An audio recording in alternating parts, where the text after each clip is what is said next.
윤석열 대통령 체포 직후 국민의힘에선 긴급 의원총회가 열렸습니다. 권영세 비상대책위원장은 공수처가 불법 체포영장을 불법 집행한 거라며 그 목적은 대통령 망신주기라고 강하게 비판했습니다. 내란죄 수사권이 없는 공수처가 기관의 정치적 영향력을 과시하기 위해서 판사 쇼핑까지 해가면서 영장을 청구하고 마침내 집행을 강행했습니다. 공수처가 체포를 고집했던 이유는 분명합니다. 대통령 망신주기. 권 비대위원장은 공수처에 끝까지 책임을 묻겠다며 반드시 대가를 치르게 될 것이라고 경고하기도 했습니다. 권성동 원내대표는 공수처의 무리한 체포로 국격이 무너졌다고 주장했습니다. 국격이 무너진 데 대해 대단히 죄송하고 유감스럽게 생각합니다. 지난 2주간 온 나라를 이렇게 뒤집어 놓은 게 도대체 누구를 위한 것인지, 이게 나라와 국민을 위한 일인지 묻고 싶습니다. 국민의힘은 공수처가 민주당의 하청기관으로 전락해 정치적 중립성을 잃었다며 공수처 때리기에 집중했습니다. 공수처가 민주당 코드 수사로 괴물이 됐다. 권력을 탐하는 일부 공직자들의 폭거다.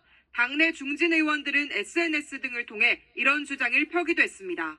그러면서 민주당 이재명 대표도 엄정한 사법 절차에서 예외가 될 수 없다며 이 대표의 공직선거법 2심 재판을 신속하게 진행하라고 법원에 촉구했습니다.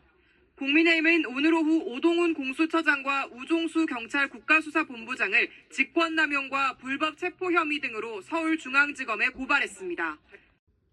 윤석열 대통령 체포영장 집행 현장을 지켰던 정진석 대통령 비서실장은 대통령실로 복귀해 오후엔 긴급 수석 비서관 회의를 열었습니다.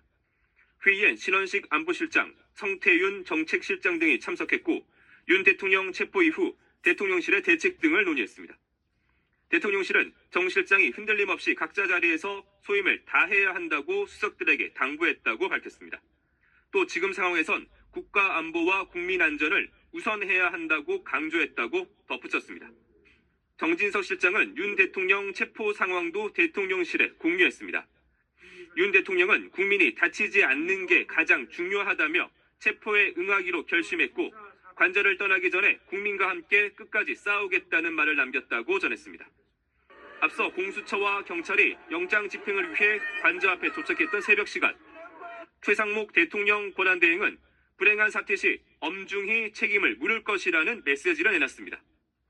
최 권한대행은 국가기관 간의 물리적 충돌은 국민의 신뢰와 국제사회 평가에 돌이킬 수 없는 피해를 가져올 것이기에 어떤 이유로도 충돌은 허용될 수 없다고 강조했습니다.